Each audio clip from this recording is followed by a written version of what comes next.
నమస్తే అండి. ఈరోజు మనం చాలా టేస్టీగా ఉండే దోసకాయ వంకాయ కర్రీ చేసుకుందామండి. చాలా సింపుల్గా చేసుకుందాం. ముందు నూనె పెట్టుకున్నానండి బండిలో.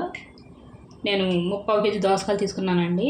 1/4 కేజీ వంకాయ అండి, 2 ఉల్లిపాయలు అండి, 5 పచ్చిమిర్చి అండి కోసుకున్నాను సన్నగాని.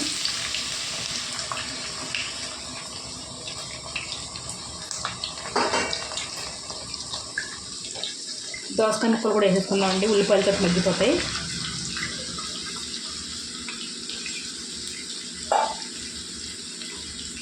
రుచికి తగినంత ఉప్పు అండి, పసుపు అండి.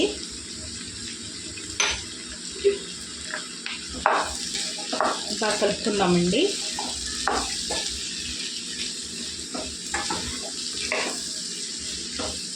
ఉల్లిపాయలు దోసకాయలు ఒకసారి వేస్తే ఉల్లిపాయలతోటి దోసకాయలు కూడా మగ్గిపోతాయండి, టైం ఎక్కువ పట్టదు. ఉల్లిపాయ మగ్గిన తర్వాత దోసకాయ వేస్తే మళ్ళీ టైం వేస్ట్ అండి.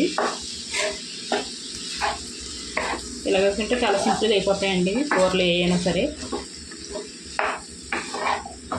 ఇవన్నీ ముక్కలు పెట్టేలా బాగా కలుపుకొని మూత పెట్టి మగ్గించుకుందామండి కొద్దిగా. చూడండి కొద్దిగా మగ్గినాయండి దోసకాయ ముక్కలు. ఇప్పుడు వంకాయ వేసుకుందామండి. ఈ వంకాయ నీటిలో వేసుకున్నానండి నేను కోసి.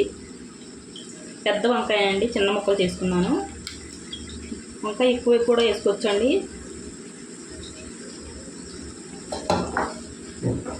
ఇలా చాలా టేస్టీగా ఉంటుందండి ఇలాగా వంకాయని దోసకాయ అండి.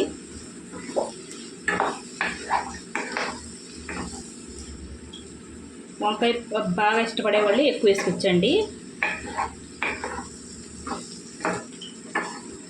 ఈ మగ్గనిద్దామండి మూత పెట్టుకొని. చూడండి వంకాయ కూడా కొద్దిగా మగ్గిందండి. ఇప్పుడు కారం వేసుకుందామండి. నేను 3 చెంచాలు వేసుకుంటున్నానండి. ఎక్కువ తింటే ఎక్కువ వేసుకోవచ్చండి కారం.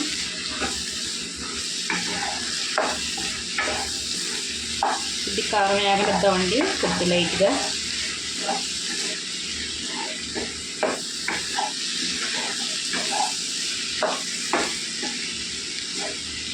ఇలా మసాలా కూడా వేసుకోవచ్చండి, టేస్టీగా ఉంటుంది మసాలా వేసుకుంటే. నేను మసాలా వేయట్లేదండి ఇప్పుడు.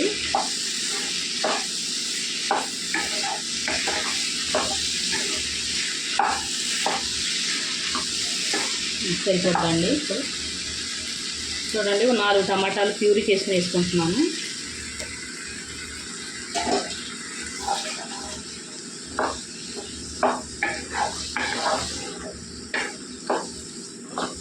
బాగా కలుపుకొని మూత పెట్టి మగ్గించుకుందామండి.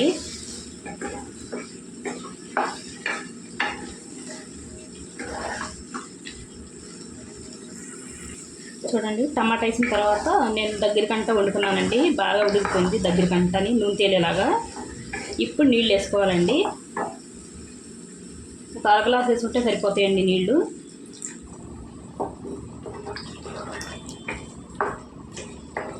ఈ కూరగాయలకి అయితే తక్కువ నీళ్ళు పడతాయండి.